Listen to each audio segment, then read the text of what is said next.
Good morning, good evening, good day, and welcome to Dramabuds. I'm Francine. I really love K-dramas, and I'm going to spend as much time as I want talking about them. Welcome to my podcast.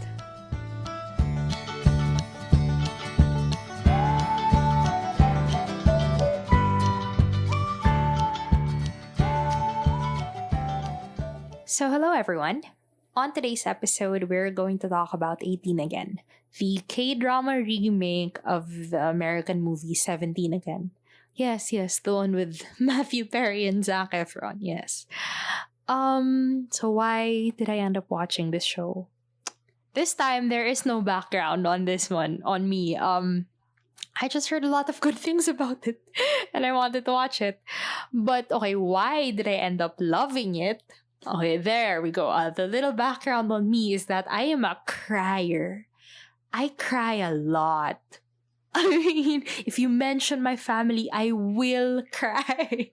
So, this is the show that has made me cry the most. Second only to Reply 1988. But they're kind of similar in that they just know how to tug at your heartstrings. Like they know you're gonna cry at this exact moment, at this exact line when they play this exact OST.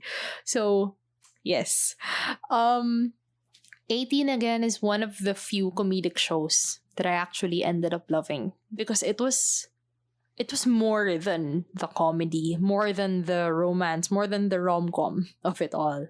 Like more than anything, it's about family, life, decisions, and regrets. Like that realm. And yeah, it's a tearjerker. Also, just a disclaimer, before you think that I'm clever, I'm not that clever. Coincidentally, this ended up being the 18th episode that I was going to record. I did not plan on doing that. Okay, like this really just fell on my schedule at that exact episode. I am really not that smart. I couldn't have planned this if I wanted to. Okay, so what is 18 Again about? Our first main character is Hong Dae-young, played by Yoon Sang-yoon. So when he was in high school, Hong Dae-young was a basketball star, but he gave up a potential college scholarship when his girlfriend said that she was pregnant. And 18 years later, his wife is asking for a divorce. He's distant from his twin children, and he has no degree. And he just got fired from his dead-end job. So he's pretty hopeless at this point. And then, after like talking to this weird client who said some cryptic stuff about being young again, the next day he woke up in his 18-year-old self's body, portrayed by Lee Do-yoon. And like, yeah, he was suddenly 18 again. Whoa there. And his best friend, Ko Dok-jin, agreed to pretend to be his dad so that he could go back to high school and finally pursue his unfulfilled dream of, I don't know, going to college and being a basketball star as Ko Young. That's what he called himself now. And so he ended up being classmates with his kids and realized that he didn't know anything about them. Like his son, Shiu, was being bullied. And he actually wanted to be a basketball player like his dad before, but he didn't want to disappoint his father, just in case he ended up not being good at it. Meanwhile, his daughter, Shia, actually had a part-time job that, they didn't know about and was saving up for something in her future instead of just focusing on her studies. And so, like, given that he discovers those things, like, not even trying to, actively follow his kids around. Like, he's the new kid at school. He doesn't really know where to fit in. He just knew that, okay, he wanted to go to the basketball team. But, like, he ended up just naturally following them around and trying to befriend them. And so, like, he tries to get to know them. He just tried to protect them as much as he can as their friend, not as their dad. And of course, just being around his kids, in the process, he can't help but cross paths with his wife. And though he can't stop her, like as Ko Woo-young the kid, he can't stop her from divorcing Hong Dae-young, her missing husband. Um, Ko Young, tries to be there for her as she pursues her own path in life. Like, Hong Dae-young's journey is really about reflecting on how he's lived his life, like his regrets, his mistakes, and the changes that he wishes he made as a husband and as a father when he was still able to be that person for his family, because now he's just a kid that they see in school, or a kid that hangs around their kids. And so, like, being in that position allowed him to see a different side of his family and realize that he really wasn't there for them because he had no idea that this was what was happening to them.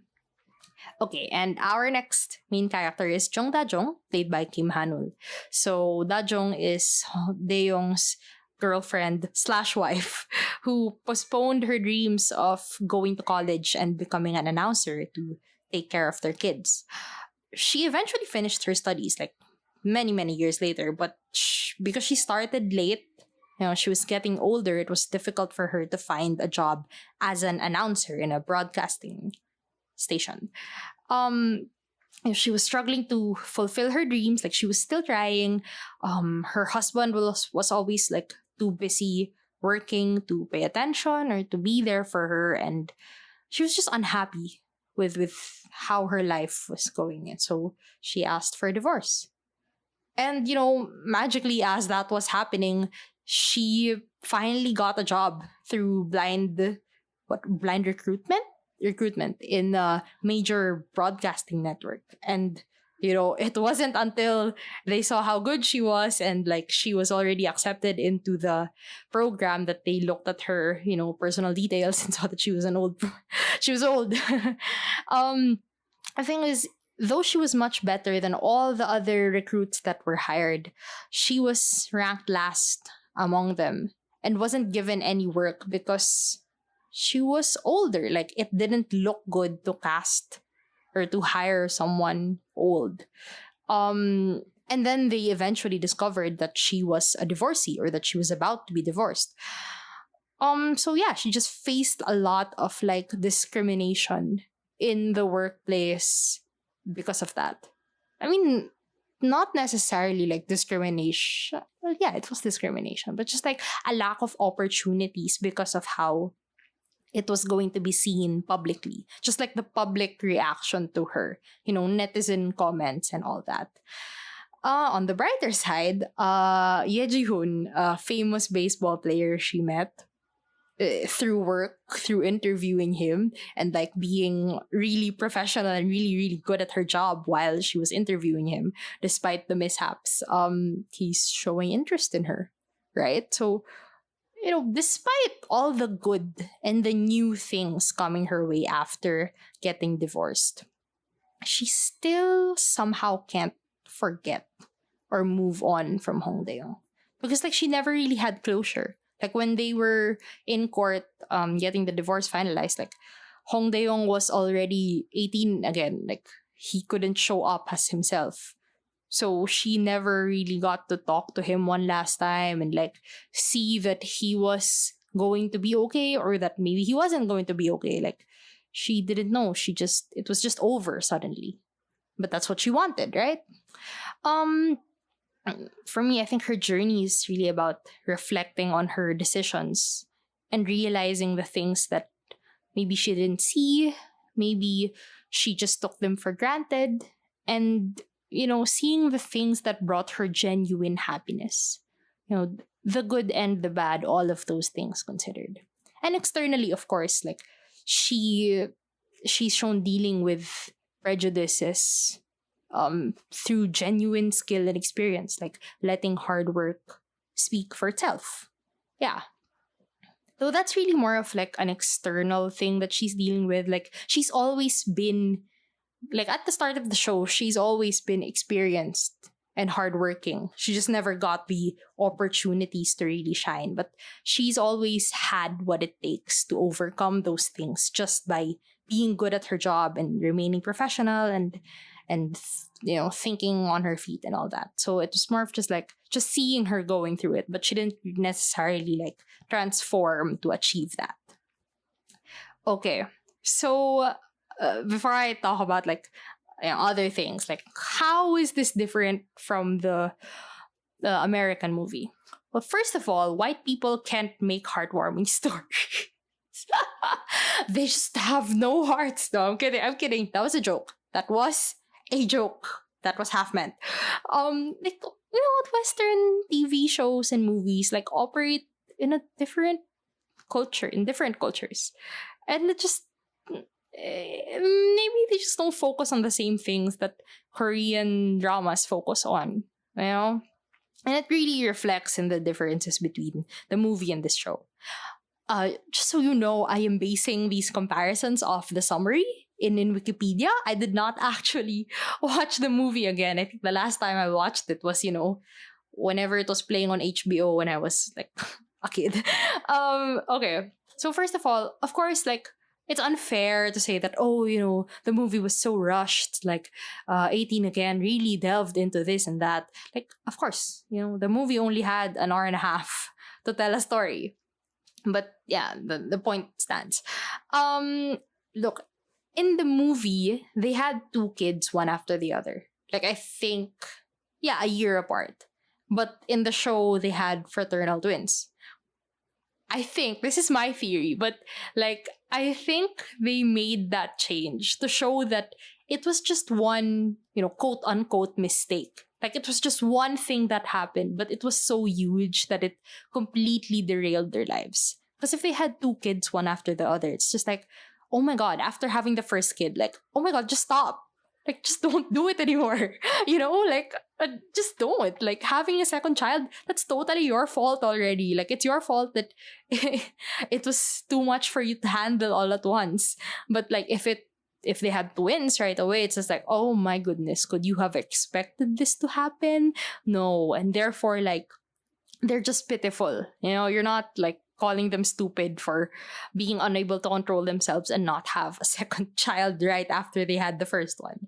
So I think that's why they made it happen, which is a very good call, by the way. Very good call. Because like if they had two kids, one after the other, I would probably blame them. I'd be like, you brought this on to yourself. You shouldn't have had the second child. That's on you. Okay. Another thing is like, this is just a general culture or like TV movie culture thing in Western movies with like, teenage party culture is just not a thing in K-dramas, I guess. Like, I mean, it's not like they showed, Sky Castle level of like, children, high school kids, studying like hell just to get into university. Like, okay, not really like that. But, well, they did kind of show. Okay, so in the movie, the counterpart of Shia, the daughter, whose name I did not get because it was typical white person name. Anyway, the point is like, her struggle is something about her boyfriend. Something about a boyfriend. Okay, like, I don't know, a neglectful boyfriend? I don't know. I forgot what it said in Wikipedia. Doesn't matter. Okay, but in the TV show, Shia's struggle is about like her struggle and the reason why she's working a part-time job in secret and saving up is because she doesn't want to follow the traditional, go to a university, get a degree, and then get a typical job. Like, she doesn't want to follow that path, and she wants to be a freelance makeup artist, which is in a way kind of related to the culture of Korea, the intense competition for university admissions. Like, it's, going off the beaten path. Like, in a way, that is the reflection of their cultural situation. I don't know. But yeah. And a great thing that the TV show did is that it didn't push through with like the gross route. The gross thing with the movie where Shia's counterpart fell for and seduced her dad, who was her age. It's gross. Like 18 again didn't do that. And like, yeah, it briefly teased, like her friends briefly teased her that, hey, maybe Go Young has feelings for you because like he's very caring towards her and like, is always protecting her and like giving her things. Like, yeah, of course you could interpret that as like romantic feelings and all that.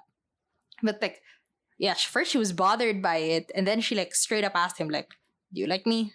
He's like, "No, what the heck?" And she's like, "Okay, good, because I see you as a good friend." And then like they became genuine friends. So that's cool. Like the show in general, just it plays the icky card that, oh, this could be icky, but it never actually pushes through with being icky, you know. And speaking of being icky, for those who are hesitating on watching this because you think that a grown woman will fall for a high school kid, don't worry, they won't do it. Like, thank God they won't do it. Oh, I was actually worried for a bit that they would, but they didn't. Just to say it like straight up, they did not make the grown woman fall for the kid. Okay, do not worry. Like, she really just sees him as her children's classmate who's, very like just very thoughtful, just always there for some reason. But okay, maybe he's just a nice kid who wants to have friends because he's new to school. Okay. And then when he does make like an actual move on her, as Go Young, like, she's disgusted. She's super disgusted. She draws the line immediately. Like, her heart flutters, quote unquote, at what he did, but like she also realized that Ko Young, this kid, just has so many mannerisms and does so many things that her husband used to do. Like, she's already seen so many of those same mannerisms in him, and like she just can't help but remember her husband. But like knowing that it's this kid, like, gross. So they're super aware of it, and they never go there. So thank goodness. Thank goodness they never actually go there. Okay. I want to discuss like the possible bad stuff or the stuff that either I didn't like or I feel like people wouldn't like. Because like I'll be singing praises for this for most of the episodes. So let's just get the bad stuff out of the way first. Okay, first of all, unnecessary comedic subplot that is also a love line. Like, you know me, I don't like comedy. I don't like unnecessary subplots that aren't really related to the main characters. I think it's a waste of screen time. It's a me thing. It's between his best friend Kodokjin and the homeroom teacher. You know how I feel about comedy. You know, I don't need to. But like, talking about the comedy of the show in general, like the good thing about it is that it's actually pretty funny most of the time because it's not just like, stupid people or not just stupidity or like physical gags. Like the situation itself of, Ko Young actually being Hong Dae-young, an ajushi in a young man's body. Like the situation itself is funny. Like knowing that, oh, this kid is actually these two children's dads. Like, like it's the situation that's funny. That's why it's okay. It lands with me. But like, just the general wacky stupidity stuff. And that's a little bit how this subplot plays out. So, not into it. Okay, another thing that people might not like, the pacing of the show. Or like, specifically like the reveal of the secret, because it seems aimless, like especially towards the middle. It's like, why do they keep dragging the secret out? We like, when is he going to say that he's Hong Dae-young? Spoiler alert, it's only revealed to Da-jong in like episode 13 or 14. I'm not entirely sure, but like at the end of one of those episodes. Which is a lot of time. It's most of the show, but like I also think in a way, like I don't mind. okay, in defense of the show, I will defend the show. In defense of the show, like, if you think it's just about her discovering that Go Young is actually her husband, and then, then they get back together, then okay, yeah, sure. If that's the only plot of the show, then sure, it's dragging it out. It's totally, totally boring. But for me, with how I saw the show, like how I watched it, it's about like discovering things about his family that would explain why it was falling apart in the first place and what led to that divorce.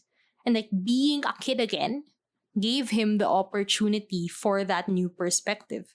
And the show took its time, like exploring that, like really getting to know his children, their friends, his wife, like outside of his role as their father. Because, like, yeah, he finally had that opportunity and had the time to do that. And they trusted him because they didn't have this like bias against him as a father, as their father who they saw as like, a deadbeat dad or just someone who wasn't there. So like if that to me is the main point of why he became young. And so like I didn't mind that it took its time in that phase or in that part of the show.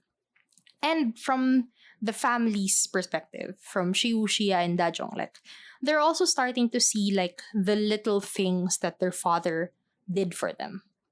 Like that he was a good person. He was still a good person that was doing good things to them and for them. They just didn't see it. As it is, they just don't see it. But yeah, it also took them time. Like the divorce just happened. Their father just disappeared and off to Busan or something. And like they weren't automatically going to forgive him or see him in a different light or whatever. Like that was going to take time as well. And it helped that like Go Young was very similar to their father in a little bit. They never figured it out, thankfully. They never figured it out. But like just the thought of someone caring for you, someone being there for you, and like someone who really wants to get to know you and is thoughtful thoughtful of you, someone who thinks about you. Yeah, like it helped them also see what their father did for them. And like for Hong Dae-yong, when he realized that he saw enough, he knows, he's discovered everything he needs to discover that he never knew about his family. Now he wants to be a better dad and a better husband. But he can't. He can't because he's still in this kid's body. And that's when he reveals himself. Because he wants to step back into that role, but he doesn't know how to because he's physically not the father that they know. Okay, so that's why I think the show took its time with the reveal. Another thing that people might not like is the logic behind the change. Or the lack thereof. Because it was never explained. Like he's never gonna figure out how he changed. They'll never talk about how, but the why is pretty much the message of the show. So just accept it. Just, yeah, okay, he woke up one day and he's 18 again. And then he just blink and you miss it and he's an ajushi again. Just accept it, okay? Don't waste your time questioning the logic. Okay. Another thing that people might not like, I also personally was very indifferent to it because I already knew what the ending was going to be, is the love triangle between Hong Dae-yong, Jong Da-jong, and Ye Ji-hoon, the baseball player from earlier.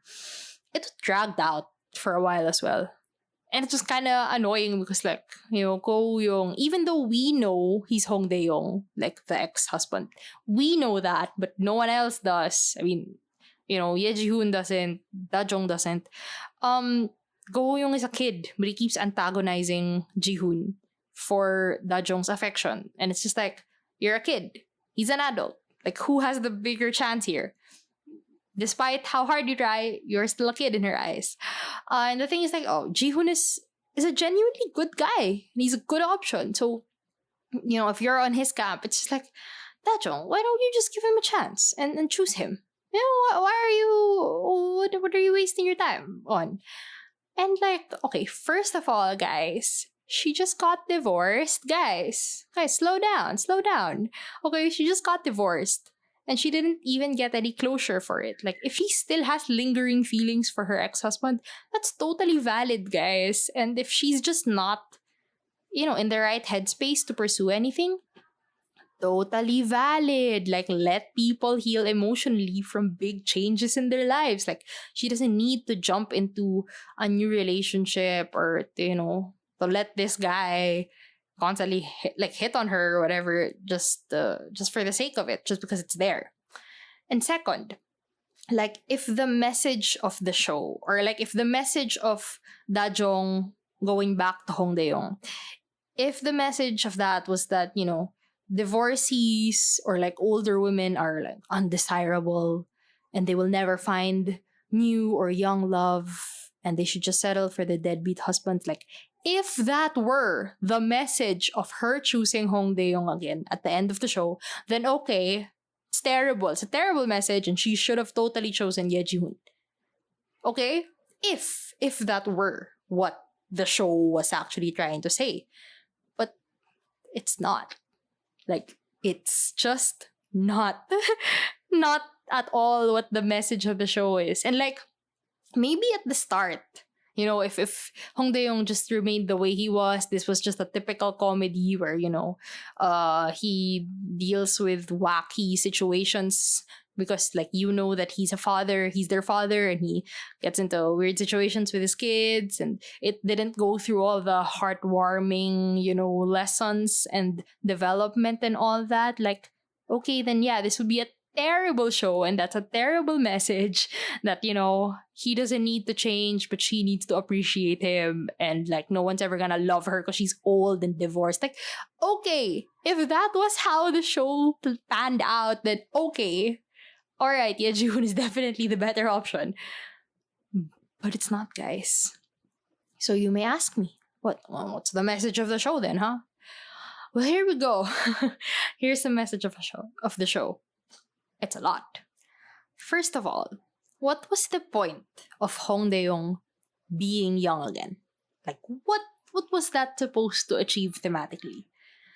At first, he thinks that he became young again because he regrets not being able to fulfill his high school dreams of being a basketball player and going to college. So he goes back to high school and then tries to accomplish that. But then he realizes, as he meets his children as their peer and gets to know them and all that, like, he realizes that more than the dream, he regrets not seeing why his family was falling apart in the first place. Like, he regrets not realizing why they were so distant from him. And he regrets not being there for his family because he was busy making a living. And so, like, what? Is he a bad person for trying to make a living? No. Hell no. Oh my, if you say that, that's, hey man, someone needs to put food on the table, especially at the start, of their family. Like, it's the sacrifice he had to make and he wanted to make. He chose to quit basketball and to work right away. And like, yeah, okay, when he was a teenager, making that choice suddenly, not finishing the game, running out and chasing after his girlfriend. Okay, it was a misguided choice. Like, maybe you could have finished the game, bro, and like looked for her after. But in a way, maybe he would have lost her through that. Maybe he would have ended up becoming like, yeah, could have continued his college career, but though he wanted to be there for her, to be a father, like, she ran away, she vanished and raised the children or child. He wouldn't know that they were going to be twins, like his child, without his knowledge, and he'll never be able to find her and he'll never know what happened to her. Maybe that's how his life would have turned out. So, okay, like, but in general, like, he was a little misguided as a young father. And later on, as he grew older and they became more stable financially, he didn't realize that there was more to raising a family than just making money, right? Just make money and then do whatever you want. Like, that's not all that's not all you need to do now. You need to be there. You need to get to know your children as they're growing up and who they're becoming, at that critical point in their lives. But the thing is, like, they're not he's not a bad person. And it's not necessarily a bad action. So even for Dajong, like, Dajong is not faultless here, okay? She was not a perfect mother and perfect wife. Like, she was also cold at times. She was also like, just didn't communicate or didn't care to think about what Deong was going through, like, because she had her own struggles as well, and she was also trying to be a good mother and also trying to have a career. Like, yeah, she also was a little selfish or misguided at times. But the point is, both parties were at fault. But they're not bad people, and like, they were not malicious in their actions. Things just turned out the way that they turned out. And they didn't communicate. That's really, I think, their number one, like, fault or flaw. Like, they didn't communicate their frustrations to each other, the things that annoyed them, the things that were building up inside them. But they also didn't communicate, like, the good things they did for each other, or like the gratitude that they felt because of what the other person did. They didn't communicate the bad nor the good. And in terms of, like, love languages, okay, in terms of giving and receiving, maybe Dajong was a quality time person. Maybe she wanted him to spend time with her, to get to know her, and to get to know her, but, like, just to be there for her. That's what she constantly mentioned, right? That he wasn't there for her. Okay, maybe that's what she wanted, but Hong Dae-young's love language was more of acts of service, doing things for her, making her life easier in certain ways without telling her about it. Both of those don't involve words. Both of those love languages. And they just let the good and the bad remain unspoken until they exploded at each other over and over again. Does that necessarily mean that, these two are just not a good match? They're doomed. They're never going to be happy together. No. Like, those are things that they can still work on, once they become aware of it, that they need to communicate. And the nice thing about this show is that it doesn't show that there's a lack of communication between the couple. Like, it also shows that there's a lack of communication between parents and their children. Like, specific example, Dajong got mad at Shia for, saying that she didn't want to go to college and that she wanted to be a makeup artist instead.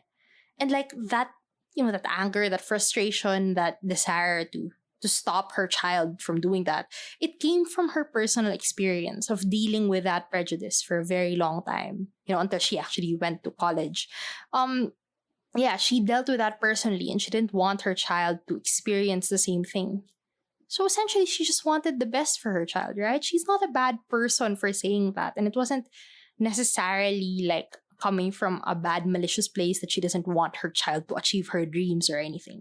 Or that she wants her child to be something that she kind of does want her child to be something or do something that she doesn't want to do. But not in a malicious way, okay? That's the point. But after that, initial argument, she verbally apologized and listened to her child's plan and supported her, because, like, she saw that my child is mature enough to think about her life of her own volition, but, like, to just make a plan for herself, and she's actually thinking things through and not just deciding to do something because she doesn't want to do another thing. Like, it didn't come from that perspective. It came from, genuinely wanting to achieve something and knowing that it's within your means. So, yeah, in many ways, okay, parents do know better than their kids. I'm gonna admit that. Like, yeah, parents do, in many ways, know better than their kids. But it doesn't hurt to listen to your children, to give them a chance to just listen. And communicating isn't just about talking, just about saying everything that you want to say and everything that you feel. But it's also about listening and understanding what you're listening to. Really trying to empathize while you're listening and not just listening while having a fixed opinion. That's just letting people speak but not really listening to what they're saying. Um okay. back to back to Hong Dae-yong. Um Another message, another lesson I liked from the show is that people need to change to deserve second chances. Like, second chances, in terms of like a marriage, divorce, and all that, like it tends to get a bad rep because people think like, oh, you're just taking him back after everything he's done and all that. But like, if people change and are capable of changing, like they show that they're capable of changing, like doesn't that warrant being given a second chance? Like, is that not fair? Because like, okay, Hong Dae-yong at the start of the show was like inconsiderate, insensitive. He was unaware of what was going on in his families, like in their lives. Like and I'm not saying he didn't care, but he just didn't make any effort to get to know them. But when he was forced to change his perspective, by literally being in the body of a child, of a teenager, like when he was forced to change his perspective, he discovered what he needed to do to be better. And he, well, I'm not, he didn't, did he act upon it? I'm thinking about that. Like, yeah, yes, so. Or just, he was just there. That's all they needed, and by being there, like, he just discovered everything that he never would have found out if he never had to change his perspective. Yeah. Not everyone will get the opportunity to literally see another aspect of the people around us. Like, it's not everyone. No one will get the chance to literally switch bodies to be able to change how others see you and fulfill a different role in their lives. But without that, even if we can't do that, like, we can try to see another aspect. We can try to empathize. We can try to be more aware, to look deeper, to ask, to be there, to make that effort, even if we don't exactly know if this is the solution. Like, some might think like, what's the point of talking? Right? What's the point of what's the point of therapy and counseling and all of this? Like, what's the point of that kind of intervention?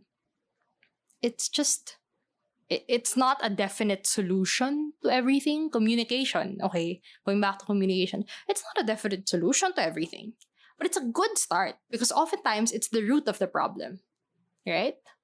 And at the end of the show, like, he learned, right? He figured it out. He finally saw what he lacked as a father and as a husband. He learned and he wanted to do better. And he deserved that second chance. Not as, the Hong Dae-yong of episode 1, but definitely the Hong Dae-yong of episode 16. So in general, what is this saying about life? Well, is life really all that bad? Sounds terrible. No.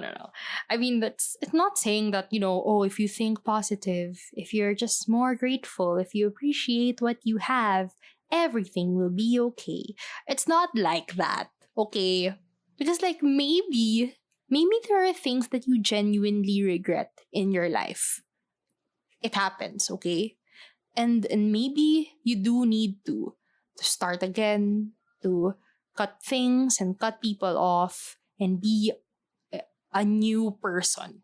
Okay, that's totally possible, right? And it's not bad advice, but it's not always the best thing to do. Like, maybe in extreme cases, probably. But oftentimes, like, our dissatisfaction, sometimes we just need to make changes in our lives. Whether it's with like our circumstances or the situation we're in, whether it's with like the people around us, or maybe with ourselves, with our attitudes, our behaviors, our perspective. Maybe we need to change before we change everything else around us, you know? And like another thing this show mentioned is that there are no happy endings, you know? Because like even after changing and getting that second chance, things still weren't perfect between Daeyoung and Dajo. Like they still fought. You know, they were still sometimes cold to each other. Sometimes they didn't tell each other what they were going through and just pushed each other away. Yeah. Just as if it were how they were before, right? But that's because they weren't done changing and growing. People are never done changing and growing. If you decide that okay, I'm done, I'm good with how I am, I'm never gonna change it, then I guess you're kind of doomed. In that way, if they were like that, they're doomed. But because they've lost each other already once, and they've decided that we're going to give each other a second chance, and we're going to give ourselves a second chance to make this better, to grow and change and be better. Like that's a pretty good start already. That's a growth mindset, you know? And like just essentially just keep that growth mindset and always evaluate whether or not like do you really need to change your life, or do you just need to change something about it? Like, will you really uproot yourself? You know, shatter the pillars that form your identity, that are your foundation. Like, will you really let go of all of that to start again? Like, is that really the change that you need to make? Or is it just something small? Something within you, something, you know, something just right there that doesn't involve like shattering the world that you once knew and the person that you used to be. Sometimes that's it. You know, not everything needs to change.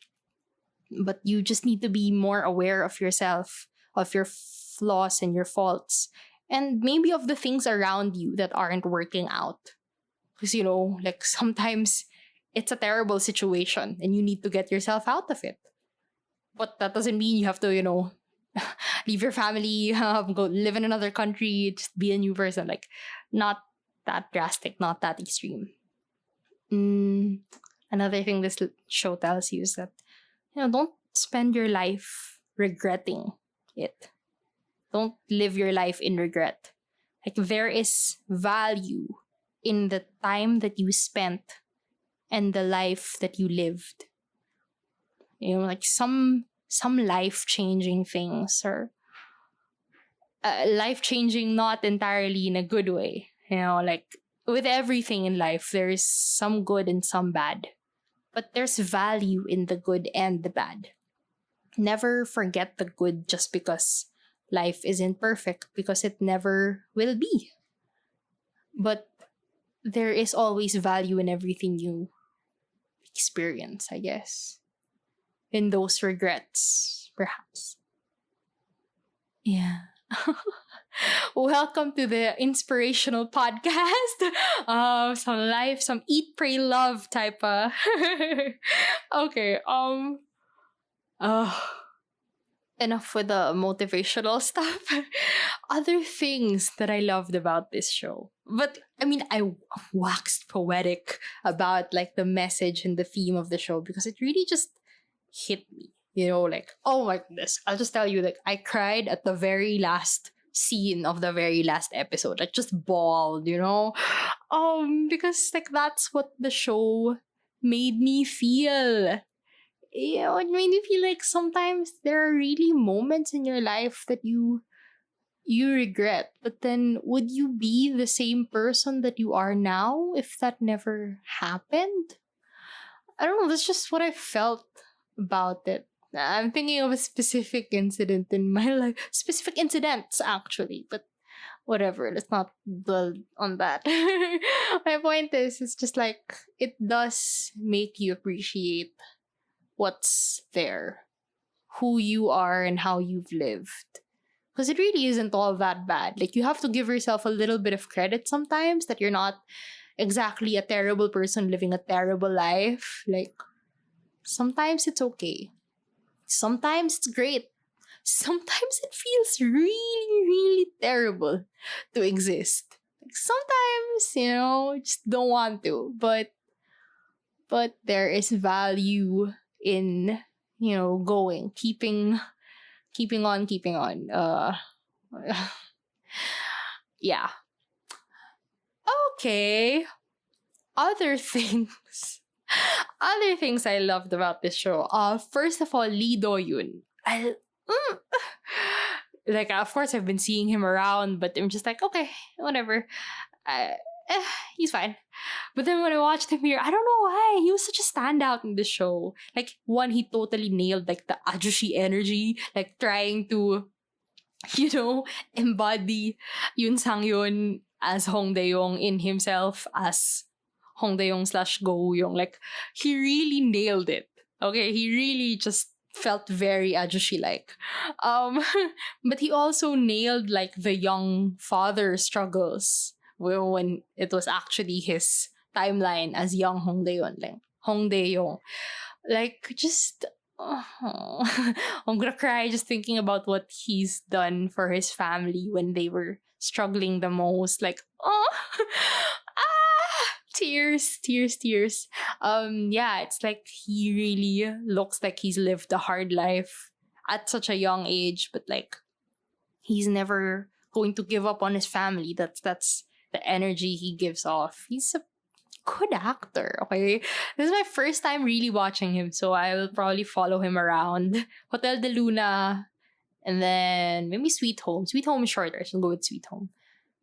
And then maybe I'll go to Still 17, but he's just a supporting character there, so I don't know. Okay. Lee Do-yoon. Also, he has great chemistry with Kim Han-wol. Despite like the 17-year age difference, like they do have good chemistry. I think that's why I was totally sold on the Ajuma romance aspect. Like, Ajuma romance. Well, they have good chemistry. Really, surprisingly, they do. So I was totally rooting for them. Happy that they got a fluff episode towards the end. Okay, it was cute. It was cute. Another thing. Oh, I absolutely love the OST of this show. It's so beautiful. Like, they have so many songs that are good. They really do. But just the number one, it's Hello by Soya. They constantly play the song in the epilogues of each episode. It's always just something like that will absolutely make you cry. It's just like that ultimate tearjerker moments. Like, they know how to make people cry. Okay, I probably cried like 3 or 4 times in the show, but episode 13 in particular, it was it was a cry. It was the cry. I cried so much in episode 13. Props to this director, okay? They know exactly how to pull at your heartstrings, like with the music, and then the writing, the situation that's going on, and then the visuals of it. Like, actually, the way they make you cry is perfect with Hong Dae-yong's character, because like he shows his love, right, through acts of service. Wordless. You wordlessly see what he's done for his family, while beautiful music is playing in the background, and then maybe there's a little voiceover monologue with a little bit of a lesson and all that. It's just no words needed. When you hear that song playing, you cry. You just cry already. Instant tears. They are so good. Like, just like Reply 1988, like, that they know that you're gonna cry at this moment. You know that they made that exact moment just to make you cry. Great. I love it. I think really why I love this show is because, like, sure, it's a rom-com. Yeah. I mean, in all senses of, the rom-com genre, like, this is a rom-com. But the focus on, like, family and not just the romance elevates it from being just a typical rom-com with a wacky premise. Like, it's way, way, way more than that. So that's it for me today. This is not a K-drama podcast. This is an inspirational message. Last thoughts. Accept the lack of logic or explanation.